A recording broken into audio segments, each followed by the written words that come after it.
बच्चों मैं आपको एक अपने यहाँ जो पॉलिटिकल साइंस में एक सेमिनार होने वाला है, पॉलिटिकल साइंस, हिस्ट्री और इकोनॉमिक्स, 3 सब्जेक्ट मिला करके एक सेमिनार होने वाला है। उसका टॉपिक है, वो जो 21 तारीख को वो सेमिनार है, उसका टॉपिक है नव भारत के विकास में कौटिल्य अर्थशास्त्र की प्रासंगिकता। ठीक है, अब अपन को ये देखना है इसमें कि अपन किन किन टॉपिक पर रिसर्च पेपर दे सकते हैं, क्योंकि आप लोग एक अभी एमए में हैं, आगे चल के शोधार्थी बनेंगे, तो मैं आपको एक साधारण सा ब्रीफिंग दे रही हूँ कि इन पॉइंट्स पर आप अपना 3-4 पेज का एक पेपर तैयार कर सकते हैं, जहाँ वहाँ आप उसको प्रेजेंट करेंगे। ठीक है, मैं इसलिए आप लोगों को ये थोड़ा सा बताना चाहूँगी इसको अपन कैसे करना है। चलिए, कौटिल्य का नाम सभी जानते हैं। कौटिल्य का जन्म ईसा पूर्व 4वीं शताब्दी में हुआ था मगध राज्य में। ये आपको ध्यान रखना है कि मगध राज्य में, क्योंकि पूरा जो इसमें बैकग्राउंड है इसी राज्य के आधार पर होने वाला है। ठीक है, इनको कहा जाता है चाणक्य का नाम, इनको चाणक्य भी कहा जाता है, विष्णुगुप्त भी कहा जाता है। चाणक्य पुत्र होने के कारण इन्हें चाणक्य कहा गया। चाणक्य की कूटनीति बहुत प्रसिद्ध है। ठीक, इसके बाद विष्णुगुप्त इन्हें बचपन का नाम है जो इनके पिता द्वारा इन्हें दिया गया। अब ये प्रश्न उठता है कि आखिर चल के इतने नाम और इतने इनके सिद्धांत कैसे प्रतिपादित उन्होंने किए। तो पहले तो बताएं कि इनकी कौटिल्य की जो रचना है उसे कहते हैं अर्थशास्त्र। अर्थशास्त्र जैसा इसके नाम से स्पष्ट है, ये अपन को लगता है कि अर्थ से संबंधित है, तो ये राजनीति विज्ञान में लिखी गई सर्वश्रेष्ठ ग्रंथ है, पर इसमें अर्थशास्त्र, इतिहास का सबका समावेश, इसमें राजनीति का तो है ही, सबका समावेश है। अब अपन को पहले इसके बारे में थोड़ा देखते हैं कि ये संस्कृत भाषा में लिखी गई किताब है। इसमें 6000 इसमें श्लोक हैं, 12 इसके अभिकरण हैं, 150 इसके चैप्टर हैं, 180 इसमें प्रकरण मतलब अध्याय हैं, और सरकार के 34 भागों का उल्लेख है। अब 34 भाग कैसे होंगे ये मैं इसमें आप कुछ पॉइंट्स को आपको बताती हूँ, मगर ये देखना है कि जो कौटिल्य है आखिर इतना ये कार्य कैसे कर सकते हैं और इनकी कूटनीतियां ऐसे कैसे आती हैं। तो पाटलिपुत्र में जब नंद जो राजा हैं उन्होंने उनका भरी सभा में अपमान किया था, तो उन्होंने कहा था क्रोधित होकर कि जब सभी के सामने कहा था कि जब तक मैं इनके अपमान का बदला, अपने अपमान का बदला नहीं ले लूंगा, मैं अपनी शिखा नहीं बांधूंगा।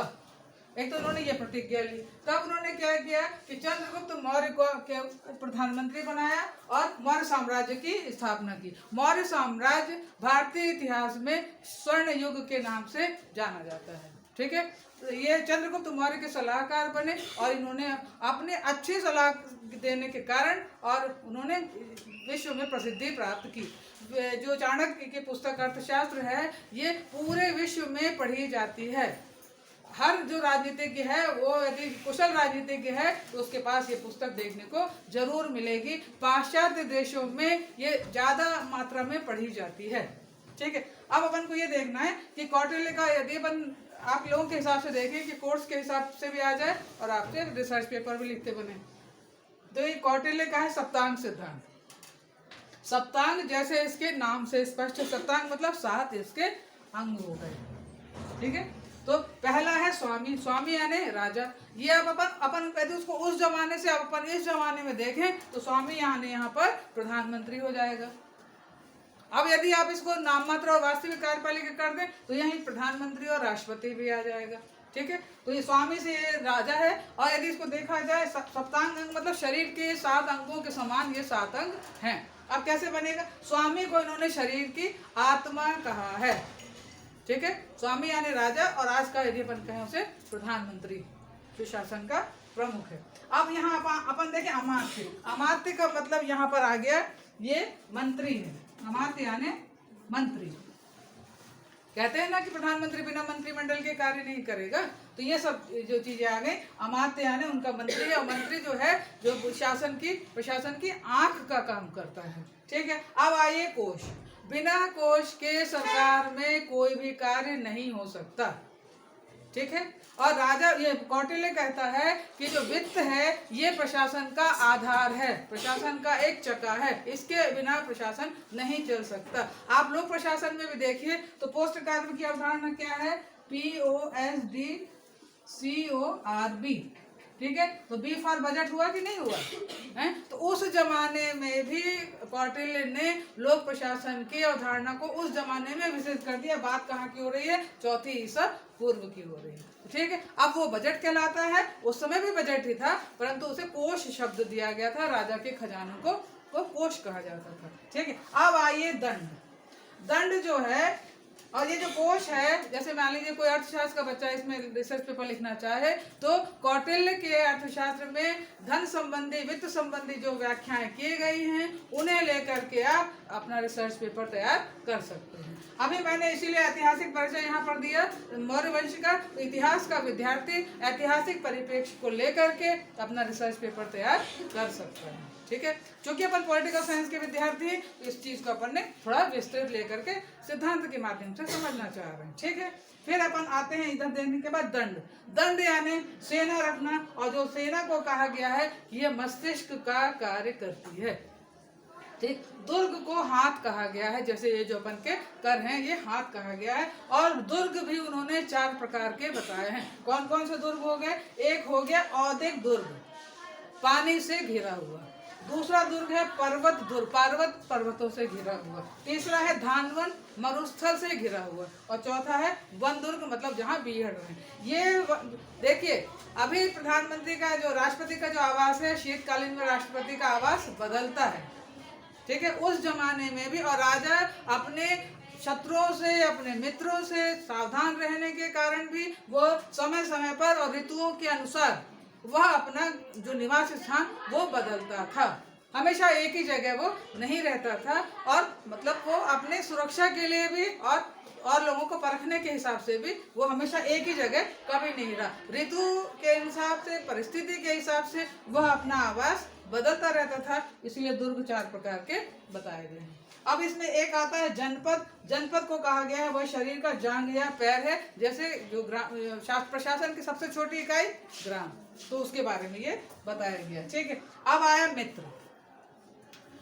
कौटिल्य अपने सप्तांग सिद्धांत में जितना महत्व यदि वो स्वामी को देते हैं तो उतना ही महत्व मित्र को देते हैं, क्योंकि किसी भी राष्ट्र के, राज्य के विकास में मित्रों का होना बहुत जरूरी है। यदि कभी कोई राज्य संकट की स्थिति में आता है तो अपने मित्र की मदद से लेकर के वह अपना विकास भी कर सकता है और उस परिस्थिति से उबर भी सकता है। इसलिए उन्होंने ये बताया, और ये सहायता के लिए रखे गए हैं मित्र जो हैं ये है। अब अपन यहाँ देखते हैं कि एक ये तो हो गया अपने सप्तांग सिद्धांत। ठीक। आप किसी सप्ताह मतलब पूरे का भी वर्णन कर सकते हैं, या किसी एक एस्पेक्ट को ले लेंगे और आप अपना पेपर प्रेजेंट कर सकते हैं। इसी में आपके सीसी के मार्क्स भी जुड़े हुए हैं, ये कंफर्म कर लीजिए। क्लियर? आप ही लोगों के लिए सिखाने के लिए ये सेमिनार आयोजित किया जा रहा है, ताकि बच्चे रिसर्च पेपर लिखना सीखें, प्रेजेंट करना सीखें और कुछ राइटिंग सीखें कि कैसे शोध आलेख लिखा जाता है। ठीक है। अब आइए कौटिल्य का, यहाँ तो ये हो गया, ये भी अंतर्राष्ट्रीय परिप्रेक्ष्य में। अब आप यहाँ आ जाइए, कौटिल्य का जो अंतर्राष्ट्रीय पक्ष है, आज भी कौटिल्य, देखिए ये शब्द यहाँ आया है प्रासंगिकता, मतलब 4वीं शताब्दी में लिखा गया जो उनका ग्रंथ है, और इतने विषय मतलब वर्ष बीत जाते हैं, और आज 21वीं सदी में भी कौटिल्य के विचार कहाँ तक प्रासंगिक है, इसी पर चर्चा होगी। अब कहाँ तक प्रासंगिक है? अब यहाँ देखिए कि जब ये जो अंतर्राष्ट्रीय पक्ष में जब राज्य की सुरक्षा की बात होती है तो राज्य की सुरक्षा और शक्ति में वृद्धि करने के लिए कई तरीके के कार्य मैंने यहाँ आपको बताया है। स्वामी यानी प्रधानमंत्री, यहाँ पर आप इसको कहिए ट्रांसफर ऑफ नॉलेज।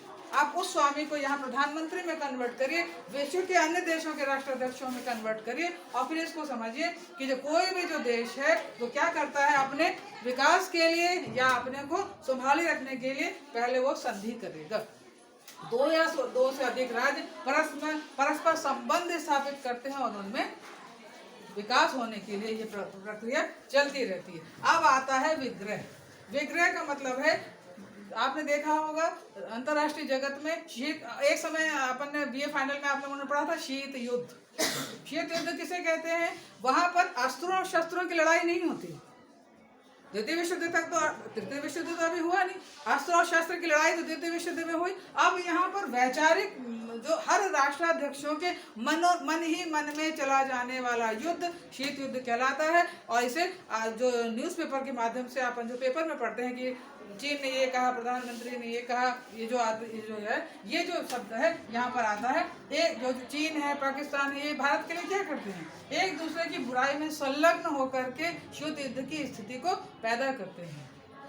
भारत जैसे कई बार ऐसा होता है कि जो भारत का वो है भूगोल, वो जो उसका मैप है, उसमें कभी कभी चीन के कुछ दिखाई देते हैं, तो मगर भारत पहले देखता रहता है, बाद में उसका खंडन करता है कि ये जो हमारा जो मैप है उन्होंने अपने खंड में दिखा दिया है, और फिर खंडन करके अंतर्राष्ट्रीय राजनीति में भी वहाँ पर उन्हें सूचित करता है यूएनओ को कि कृपया इनको कहा जाए कि ये अपने लिमिट में रहें, क्योंकि यहाँ मेरे मैप को इन्होंने अपने मैप में दिखा दिया।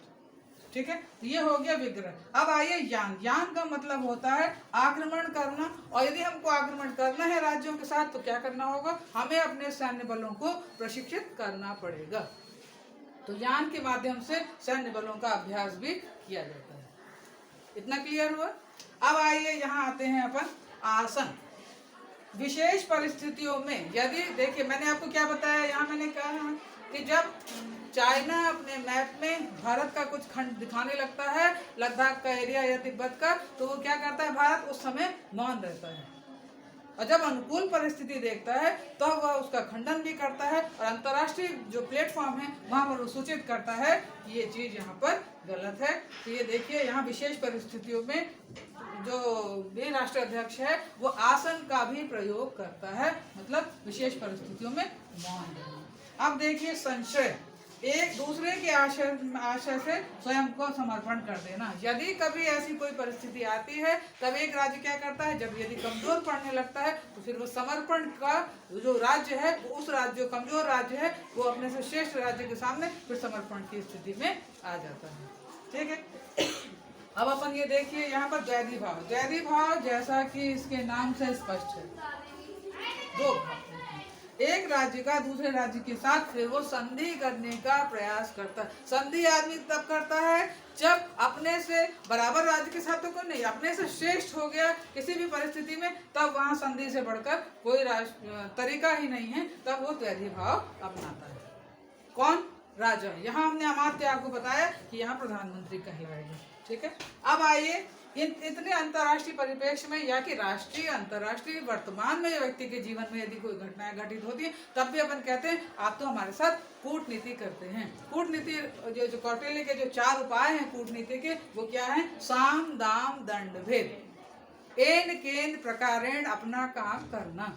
ठीक, साम दाम दंड भेद, शांति या समझा बुझा करके हम अपने काम को कराएंगे। आवश्यकता नहीं है कि विवादित किया जाए, इसलिए बीच का रास्ता अपनाने के लिए शांति या समझौता हमको करना होगा। फिर है दाम, धन देकर राज्यों को अपने वश में करना। ठीक है, एक ये हो गया। तीसरा है दंड। दंड जैसा है, यह चाणक्य के अर्थशास्त्र में जो दंड नीति है वो लोक प्रशासन के अंतर्गत, प्रशासकीय राजनीति के अंतर्गत बहुत इंपॉर्टेंट है कि राज्य के विरोध के में हम बल का प्रयोग करके उस चीज को हम दबा सकते हैं। अब आइए भेद। मित्र राज्यों का या दूसरे राज्यों में फूट डालना। जब कहते हैं ना, यदि हम किसी से हमको अपना काम करवाना है और वो काम वो नहीं कर सकता तो फिर वो फूट डालता है, फूट डाल करके और वो अपना काम करने लगता है। जो कि साम दाम दंड भेद में कौन सी नीति अपनाई? ब्रिटिश सरकार ने फूट डालो और शासन करो की नीति अपनाई थी। तो जो कौटिल्य का अर्थशास्त्र है, चाहे वो इस शताब्दी की बात हो चाहे 21वीं शताब्दी की बात हो, पूरी परिस्थितियां राष्ट्रीय और अंतर्राष्ट्रीय परिप्रेक्ष्य में अपन को देखने को मिलती है। तो मैंने आपको एक ब्रीफिंग दे दी, इस आधार पे आप जब सेमिनार में सुनेंगे तब भी आपको बहुत अच्छा लगेगा और आप अपना पेपर तैयार करेंगे तो एक आत्मविश्वास आप पर आएगा।